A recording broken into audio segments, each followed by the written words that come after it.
Hello and welcome to another review video for the Global History and Geography Regents exam. In this video, we're going to take a short look at some multiple choice questions from the last few Regents exams that correspond with the unit, The World in 1750. Okay, so when we go back to June 2019, the first question that pertains to this unit is about Tokugawa Japan and also some comparisons to France under the rule of Louis XIV, 15th, and 16th. And before we take a look at this particular source, maybe it's worth diving in a little bit into some information specifically about Tokugawa Japan, because it's probably been a while since you've learned about that topic. Okay, the Tokugawa Shogunate is a time period in Japanese history in which real power rested with this person called the shogun. Okay, and the shogun is basically a military commander. And this is kind of a weird time in Japanese history because power was shared between the emperor and the shogun. Okay, kind of like a system with two people in charge. But really, the emperor was more like a figurehead.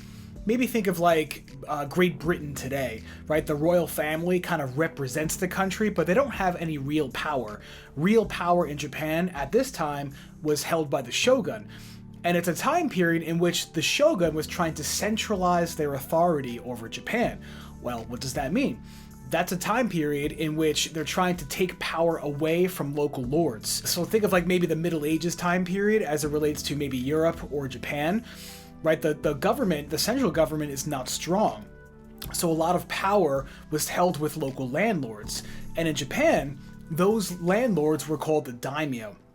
All right, and they were largely autonomous. They governed small areas of Japan, and they really weren't interfered with by the central government. Okay, but Tokugawa Ieyasu attempted to gain control over the daimyo and govern from one central location called Edo. Today we would call that city Tokyo.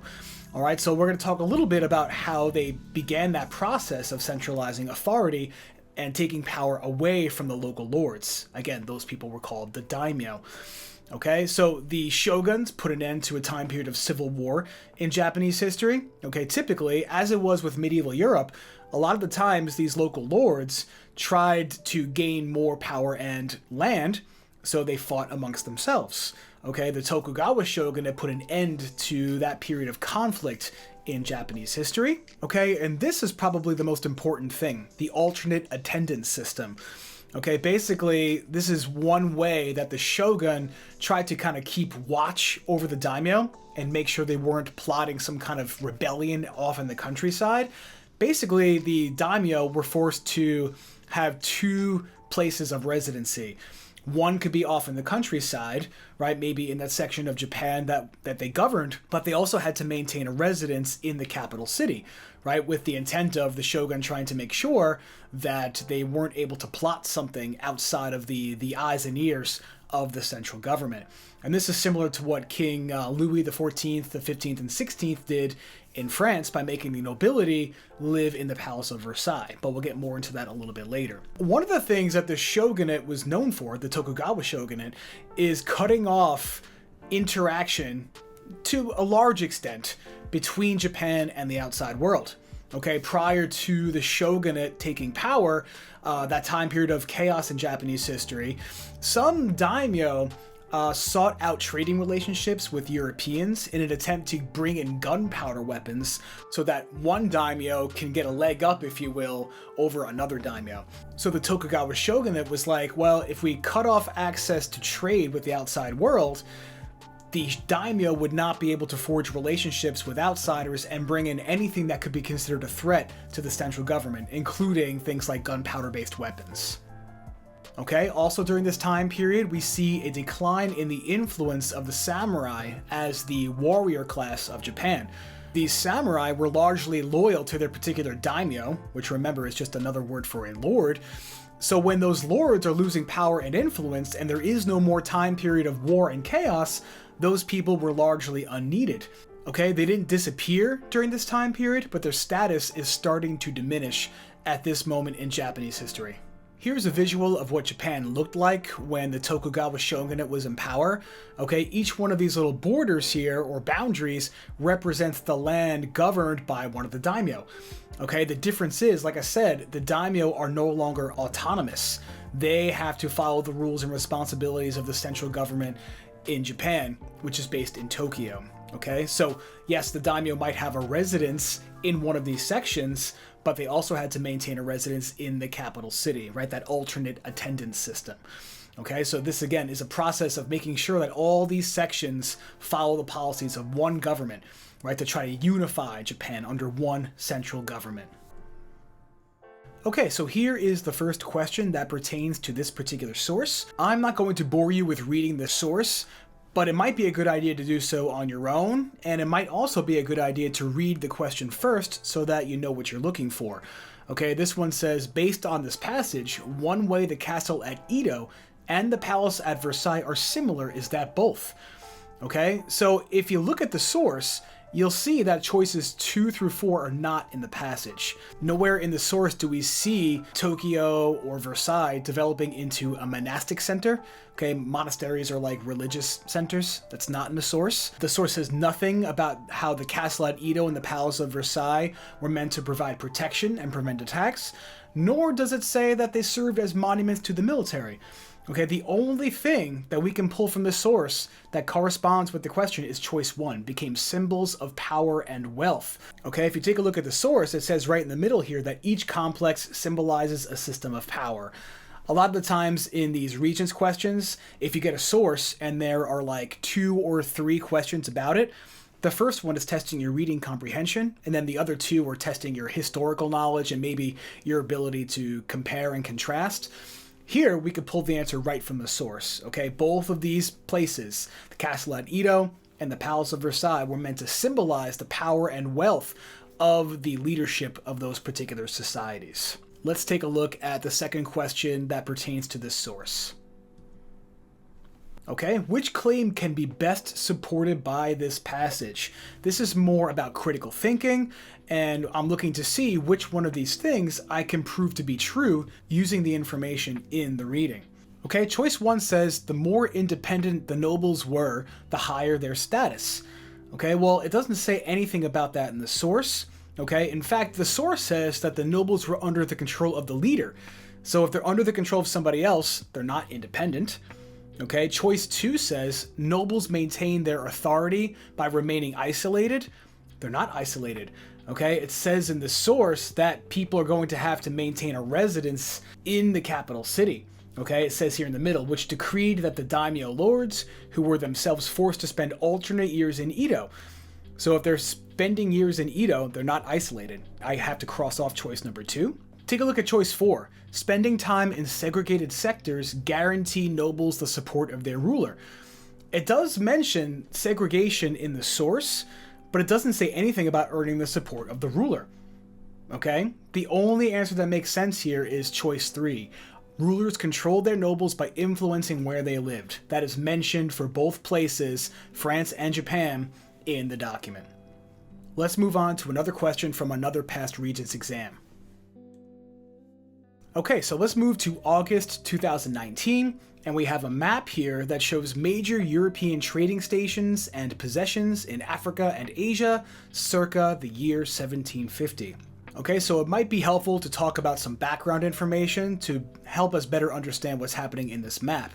Alright, it's a time period in which Europeans are not yet strong enough to take full control of these regions, right? You see that the Europeans and their presence are kind of limited to the coastline, right? They don't have the resources and maybe the medical knowledge to make larger inroads into these places. Also, too, it's a time period in which there are still some very powerful empires in control over large chunks of the land here, right? You have the Qing dynasty ruling over China here in East Asia.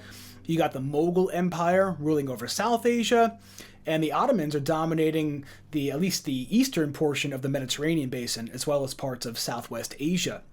Okay, so the Europeans are going to have a hard time with their limited technology and expertise in taking down these empires, at least at this point in history. All right, so this kind of represents an early time period in European imperialism. Maybe it's worth defining that term, and we'll spend more time on imperialism a little bit later. But imperialism basically means one country is looking to conquer another part of the world for some sort of gain. Right, so let's talk about some of those motives. Okay, the beginnings of European empires. So Europeans were seeking out direct access to trade routes for a lot of reasons. For a long time, trade involved goods exchanging hands between multiple groups, right? So if I'm living in, let's say, Western Europe and I want to obtain something from China, it's not like one person carried the products that entire distance. And every time goods exchanged hands, the cost went up, right? As people are buying and selling to the next merchant. Right, so by the time goods got to Europe, they were super expensive. So the Europeans are thinking, why don't we just go to these places directly? Right, it's kind of like going right to the source of the goods. That, in theory, should make the goods cheaper. Also, too, some of those people in the middle, maybe we call them middlemen, became a little bit hostile towards the Europeans during this time period. In particular, the Ottoman Empire, when they conquered Constantinople in 1453. The conquering of that city served as a reason for Europeans to maybe find a water-based trading route to Asia instead of the overland trading routes, because maybe they didn't have the best relationship with the Ottoman Empire. Okay, they all wish to acquire luxury goods and secure access to new markets, right? Luxury goods could be something like silk or spices for food. And new markets means the Europeans wanted places around the world that would sell European-made products, right, to kind of generate sales for the industries back at home. That would become more important as the Europeans undergo the Industrial Revolution, but it's still something to consider in the early era of imperialism. Another thing to keep in mind is that in this era, the British and the Dutch tended to overpower other Europeans in the region, particularly Portugal. And this is largely due to the fact that the British and the Dutch created what we call joint stock companies. The two most famous would be the British and the Dutch East India Companies. Think of these as like corporations, okay? So basically, teams of investors could put all their resources together to fund things such as building ships, hiring soldiers, and the governments of Britain and the Netherlands allowed these corporations to have a tremendous degree of freedom. Okay, and this would allow the British to gain larger footholds in the region over time at the expense of other groups. Okay, like we said before, the Mughal Empire dominated South Asia around the year 1750, but with the help of the British East India Company, Britain would gain a foothold in that region, and within a few decades, the British would control just about all of South Asia, and the region would become a colony in the British Empire, but we'll get to that a little bit more later. Okay, let's not forget about the Ottoman Empire, which is also big in this time period. Okay, as you'll see in a map in a second, the Ottomans controlled territory in North Africa, Southwest Asia, and Eastern Europe. Like the Mughals, the Ottoman Empire was a large empire that consisted of many different cultural groups. So one of the ways that the Mughals and the Ottomans tried to keep the peace between groups is to show a large degree of religious tolerance.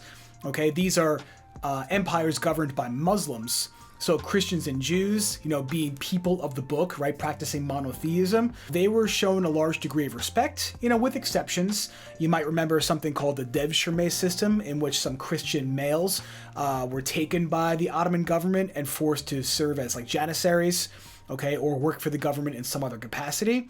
All right, so by and large, though, they were given a great deal of respect. One way we could explain their tremendous degree of prosperity is because they controlled the trade networks in that part of the world. And the Mughals and the Ottomans both benefited from strong and stable centralized governments. The Ottomans in particular are known for defeating the Byzantine Empire, which existed since the fall of the Roman Empire. And like I said before, once the Ottomans controlled Constantinople, the Western Europeans start turning to the seas, particularly the Atlantic Ocean, to try to get access to direct trade, rather than use the overland networks that were now under siege by the Ottoman Empire. Okay, so here are both the Ottoman and the Mughal empires. Like I said before, the Ottomans tended to dominate the Mediterranean basin, which explains their prosperity, right? When I say the Mediterranean basin, I mean the areas of land that surround the Mediterranean Sea. So that would be North Africa. We've got Western Europe here. This is the Greek peninsula. You've got Turkey, and you've got parts of Southwest Asia. The Mughal Empire largely dominates what we'd call today India and Pakistan. All right, so it's worth noting that these places existed back then at the same time as Qing China and at the same time as Tokugawa Japan, right? Strong, centralized powers. Okay, so we've got a question here. What is a valid conclusion based on the information shown on this map? So this is simply a matter of taking each answer choice, plugging them into the map, so to speak, and seeing which is a valid statement. Okay, the first answer choice says Russia had the largest number of trading stations in Asia. Well, if you look at Asia, I only see one place that's marked Rus, R-U-S, okay? So, if they only have one, but the British and the French have significantly more, I can't pick choice 1. Choice B says most European trading stations and empires were located along the coast. Well, if I'm looking around the coastline, I do see that most of the European possessions are on the coast, with just a few exceptions, notably this one here controlled by Russia. So that seems like a good answer, but we always want to go through all the answer choices to make sure that we didn't miss anything. Choice 3. France controlled more ports in India than Britain did. Well, if you look, right, I see 1, 2, 3, 4 controlled by Britain. Let's see how many controlled by France. I see 1, 2, only 2 controlled by France. All right, so if that's the case, I can't pick choice 3 because choice 3 says France controlled more than Britain. All right, so we cross off choice number 3. And finally, choice 4 says each European power represented had possessions in the East Indies.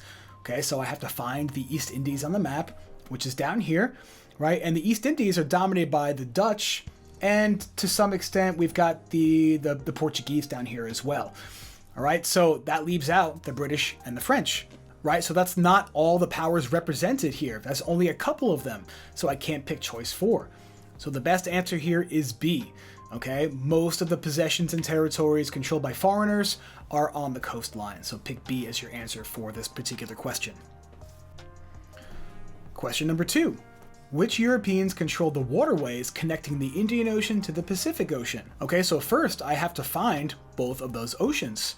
The Indian Ocean is this body of water here, and the Pacific Ocean is right here. Right, so who's in between? If you were to imagine like a boundary here between both of those oceans, who tends to dominate? And it's right here, right? The dark area is controlled by the Dutch. They control the access between both of those waterways, right? The connection between those waterways. So I'm going to pick choice 3, the Dutch. Okay, so let's move to January 2020. We have yet another source about Tokugawa Japan. The Regents loves to ask about Tokugawa Japan. All right, so our question asks, what was an important contribution of the Sankin Kotai, meaning alternate attendance system, to the modernization of Japan? Okay, so that's the question. Maybe pause the video here and read the source for yourself. Like I said before, when you get multiple questions for a source, a lot of the times, the first one is asking about your reading comprehension skills, or rather, testing your reading comprehension skills. So this particular source goes over the reasons for the alternate attendance system and the effects. And if you were to look here, okay, the only answer that works here is choice number 1, and it's like the first sentence of paragraph number 2. An important contribution of the operation of the Sankin Kotai system to the modernization of Japan was to promote the intellectual and cultural unification of the country. Unification and unity mean same thing. Okay, so choice 1 is your answer. Choices B and C are not mentioned in the source. And choice D says Japan increased the power of the daimyo during the Tokugawa Shogunate. We know that's wrong based on our knowledge of history, and nowhere is it found in the source here. Okay, so our best answer is number 1. Okay, question number 2. The purpose of the Tokugawa's Sankin Kotai system is similar to the purpose of. Okay, this is a common theme on the Regents. Again, like I said before, comparing Tokugawa Japan to France under the Bourbon dynasty, which is like Louis XIV, 15th, and 16th. Okay, so it's going to be choice 2, King Louis XIV of France, who required nobles to stay at Versailles. Right? In both cases, the leadership is looking to centralize their authority by taking power away from local lords. How do they do that? They keep the lords nearby to keep close watch over them. Okay, so you can't find this answer in the source. You just had to know that both of those people had the same purpose. Okay, so it's tough. You have to actually know a little bit of history sometimes to get these questions right. Let's move on to another question from another Regents exam. Here we have June 2022, and the map here is similar to a map from an earlier Regents exam. Okay, again, it's the Europeans making some inroads on the coastline in places like Africa and Asia. So let's take a look at the question here. What was a contributing factor to the historical development shown on this map? This is tough, okay, because you cannot just find the answer in the map. You have to know what led to the stuff happening in the map, right? The stuff meaning the developments. So what are the developments? It's the Europeans getting access to some parts of the world here. It's like another way of saying, what were the historical circumstances that led to the Europeans making inroads in these parts of the world? All right, so your best answer is choice 4 here, the desire for markets and raw materials, right? Those are like the central motivating factors for imperialism. This map is showing imperialism, right? Take a look at choice A, the abolition of the slave trade. Well, the slave trade was a motive for expansion, right? So abolishing the slave trade would not give the Europeans reason for expansion. That doesn't make any sense. Choice 2 here, right? The growing strength of Asian states. Well, if the Asian states were strong, they probably would be able to resist European expansion, right? So again, can't choose choice 2 here because the Asian states were not strong enough to resist the Europeans. Choice 3 says the lack of seafaring technology. Well, if the Europeans lacked seafaring technology, they wouldn't have been able to get there in the first place. So I have to cross that out. The only answer choice that makes sense is choice 4, the desire for markets and raw materials. Okay, let's move to January 2023. We've got a source here yet again about Tokugawa Japan and the process of taking power away from the daimyo and putting it into the hands of the central government.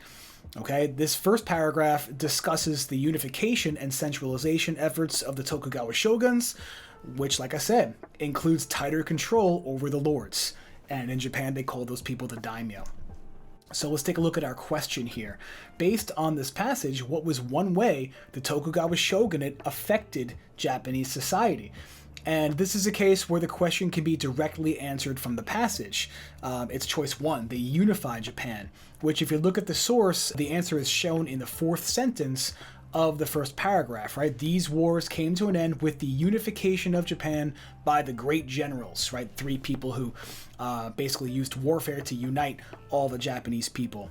So unification of Japan is choice number 1. The source says nothing about promoting trade, says nothing about modern industry. It does mention social classes, okay? So be careful.